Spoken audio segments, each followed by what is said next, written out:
So after a nice little warm-up in Ireland, this is the big deal. England against India. It all kicks off with the first of 3 T20Is on the 3rd of July at Old Trafford in Manchester. Sanjay Manjrekar to preview the big series on ESPN Cricinfo Match Day.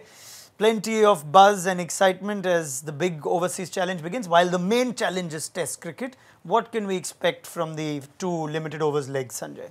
You've already shown your allegiance to the team that you favor when you introduce the program as England versus India, so that's fine. But yes, I'm just glad. Away team. Yeah, I'm just glad that there is some limited overs cricket before the Test match series begins. Because interestingly, you know, what you do in the Test match is something people remember. I know it's an outdated format, outdated concept and all that, but invariably the taste, the big taste that's left after a series finishes is the result of the Test series, just like it happened in South Africa. Many times in the Ashes, when Australia beaten England thoroughly and lost the one-day series, people remember the Ashes results. Okay, just before, we might be pushing a little ahead, but will the acclimatization, playing a little in Ireland, playing a little in England, even if it's white ball cricket, help this team? Because in South Africa, the first game was a Test match and we could see how lack of preparation was exposed there. Or do you think, no, they should still have had some red ball cricket and these ODIs and T20s should be looked at completely differently? Yes, because the approach is completely different. The bowler is not trying to get you out, so you need to get acclimatized along with the weather conditions to the format as well. Sure. But any cricket in those conditions is a help. Having said that, you know, modern day cricketers don't make such a big deal about change in weather conditions. Have a look at the first match and the shots that Shikhar Dhawan and Rohit Sharma played. It was almost like they were playing at the Firozshah Kotla. So maybe in our time we made a lot more bigger deal out of this. Fine. All right, let's talk about the T20s themselves. England on a high after having whitewashed Australia in limited overs legs at home recently. India, the real challenge. Also looking at the might of the English batting. Let's talk about Jos Buttler, who's, of course, breaking records in limited overs cricket, all at the back of a good IPL, I must mention that. And we just have a look at some of Jos Buttler's numbers before we make the conversation deeper about him.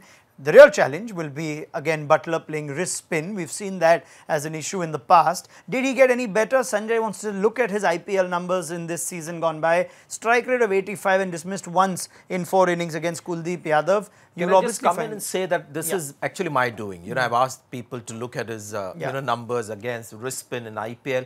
So this is not a real indicator, because have a look at Chahal versus Buttler, just 2 innings, 14 runs, strike rate is pretty good. But that will be the big question mark, you know, how he plays wrist spin, because that is something he didn't play when he played Australia. They didn't get too much of wrist spin. What I love about Buttler, and people don't talk about that often enough, and these are his you know, numbers, again, wrist spin, against wrist spin in one day. So the strike rate does drop, not as much in ODIs, but significantly in T20Is. Yes, over 136, so that's a significant drop for Buttler. And in ODIs, you'd still take that as a strike rate if there's a decent enough sample size. So, you know, what's going to happen? And also, let's be fair, you know, when you see numbers against spinners, because they generally bowl in the middle stage, bowl a few overs in the first 5 or 6, hardly in the last. So they don't get as much stick as some of the seamers get, you know, especially when they're bowling in the death. Having said that, Virat Kohli will be very keen to have wrist spin, not just against Buttler, but against other batsmen as well. But people forget one fact, which was the most impressive part of his performance in the IPL, was his temperament.